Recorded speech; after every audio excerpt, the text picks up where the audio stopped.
Септември бе, златна есен беше. Момиче пред казармата стои, в сълзи обляно своя мил изпраща, с Богом нежни думи му реди. В сълзи обляно своя мил изпраща, с Богом нежни думи му реди. Как тихичко си капеха листата и вятърът ги носи надалеч. За сетен път сближихме си устата, с целувка кратка за последен път. За сетен път сближихме си устата, с целувка кратка за последен път. И ето вече мина се година, редовно пишеше ми ти писма и се кълнеше вечно ще си моя, че друг за тебе няма на света. И се кълнеше, че вечно ще си моя, че друг за тебе няма на света. Ала веднъж преди наряд застъпи, получих дълго чакания плик.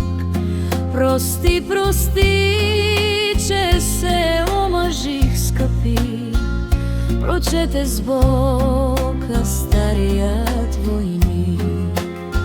Прости, прости, че се омъжих, скъпи, прочете с бока старият войник.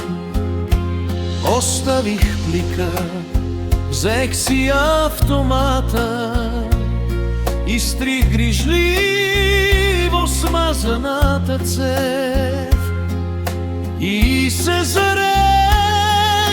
през нощта да пазя на младото семейство любовта. И се зарекох през нощта да пазя на младото семейство любовта. Аз зная много, дълго той ще страда, писмото ми, когато прочете.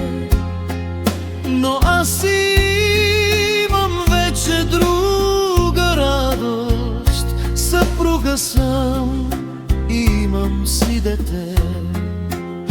Но аз имам вече друга радост, съпруга съм и имам си дете.